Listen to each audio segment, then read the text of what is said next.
अभी कौन है समाजवादी पार्टी के लिए? विपिन जी, मैं एक बात बोलना मुख्तार अंसारी कौन है? देखिए, जनता अंत में तो जनता तय करेगी, लेकिन हमने बात करी विकास की, और असल मायने में विकास को तवज्जो मिलनी चाहिए। चुनावी मौसम में तो ये आरोप प्रत्यारोप का दौर अमूमन देखा ही जाता है, लेकिन इस बीच एक बात जरूर है, निश्चित है कि अगर मुख्यमंत्री योगी की बात करें कि ईज ऑफ डूइंग बिजनेस में आज यूपी का क्या स्थान है वो भी सबके सामने है।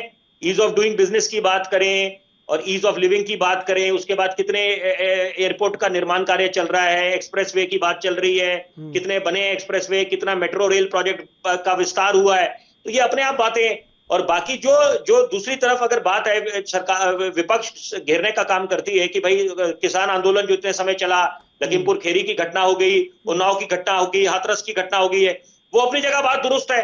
तो क्योंकि आप बेटी बचाओ बेटी पढ़ाओ की जब बात करते हैं तो वहां पर वो फिर उसमें कॉन्ट्रडिक्शन नहीं होनी चाहिए कि यहाँ पर अगर महिलाओं को जो सम्मान मिलना चाहिए जिसके वो पूरी हकदार हैं, तो ये सारी बातें हैं, मुद्दे, यही मुद्दों के आधार पर जनता अपना वोट डालेगी, चाहे हम चौथे चरण की बात करें या आखिरी 7वें चरण पे। फैसला तो 10 मार्च को आएगा, तब पता चलेगा कि लोगों ने अपना जो वोट डाला है, उत्तर प्रदेश की जनता ने वो विकास को दिया है या बाकी मुद्दे जिनका मैंने अभी उल्लेख करा उनको आधार मानकर उन्होंने अपना वोट डाला और यहां पर एंटी इनकम्बेंसी हुई। और अगर ये दोबारा मुख्यमंत्री योगी सत्ता पे काबिज होते हैं, दोबारा सरकार बना लेते हैं, इसका मतलब है कि प्रधानमंत्री की बात बिल्कुल सच निकलेगी कि उन्होंने जब बोला कि प्रो इनकम्बेंसी है यहां पर, तो वो बात बिल्कुल स्पष्ट हो जाएगी। ठीक है, समय समाप्त हो रहा है, संक्षिप्त जवाब ले लेते हैं आलोक जी। 59 सीटों पे क्या बड़ा खतरा है और क्या बड़ी सुरक्षा है? मैंने आपसे कहा, मैं फिर दोहरा रहा हूँ, माननीय योगी जी और मोदी जी की डबल इंजन सरकार में जिस तरीके से विकास हुआ है उसके बदौलत फर्स्ट राउंड से हम लीड में हैं और हम 7वें राउंड तक लीड करेंगे और हम प्रचंड बहुमत से फिर दोबारा योगी जी को यूपी में स्थापित करने जा रहे हैं। ठीक है, आशीष चौधरी, क्या है 59 सीटों पर आपके लिए सबसे? वहाँ के नौजवान सबने मन बना लिया है। ठीक है, ये अभी सपनों की बात कर रहे थे, ये सपने देख रहे हैं।